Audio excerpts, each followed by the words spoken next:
My name is Irene. Where I'm from is a bit of a tricky subject because I'm Italian, born and raised in Tuscany actually. But I left my hometown when I was quite young and I just came back after 11 years in the UK and a couple in China.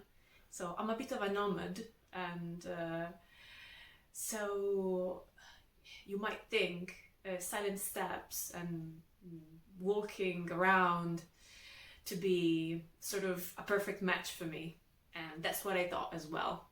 And that's why I decided to join Passi di Quiete with Safir and Joe. Um, to me, it was mostly because in this phase of my life, um, I'm I'm looking for something. I've been working as a software engineer for quite a few years, and then I quit everything last year. I left London. I went out in Brittany and renovated a house. I'm working with storytelling agencies to teach activists and ONGs and charities and how to um, tell compelling stories that unite people and bring hope instead of fear and separation and division and conflict. So, silent steps and visiting communities is something that was really resonating with me. Looking for home in each one of these magical communities that we were going to meet and encounter. Walking in silence is something that I really underestimated when I started this, when I decided to join Passi di Quiete. I wasn't prepared to how powerful it has been. Because of course, when you're out and about with your friends on a hike, you talk about this and that, and yeah, you bend there. But when you are sort of forced to be with yourself and listen to your own steps, and you're forced to be in your body and feel each one of your steps.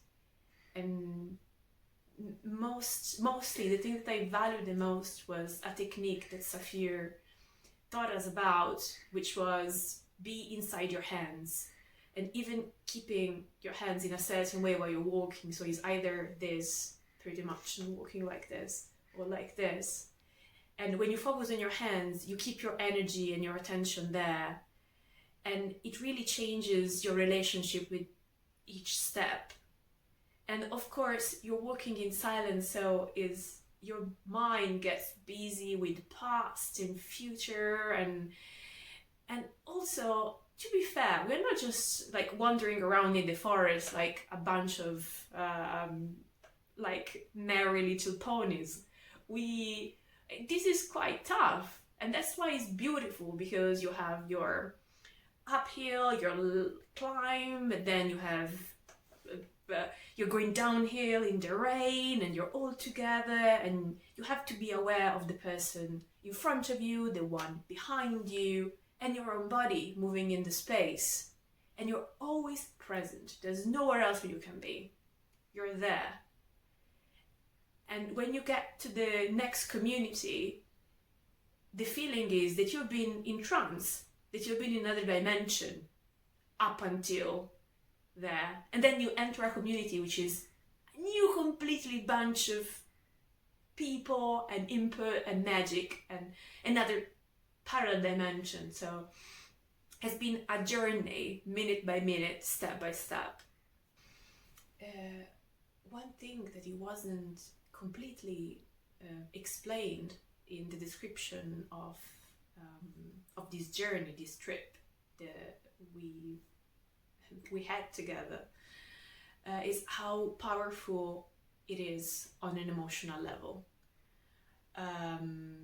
I was aware of some practices like sharing circles that are used in communities, but for some reason in my mind, it was something that we were going to experience from an external point of view. We were going to see communities use this tool and have sort of an outsider kind of view of it. What I wasn't expecting was for us, for the people on the path, to become a community. And so those tools of community management, of community regulation, of sharing, like sharing circles, have become very important to all of us to be a group that travels throughout communities. This experience has been so enriching on the expression side, on the authenticity side, on the connection side, in ways I wasn't prepared for. And it's been a wonderful surprise, becoming a walking community throughout multiple communities. And every time was taking a little bit from one community after each step on the way. It's been incredible, marvelous.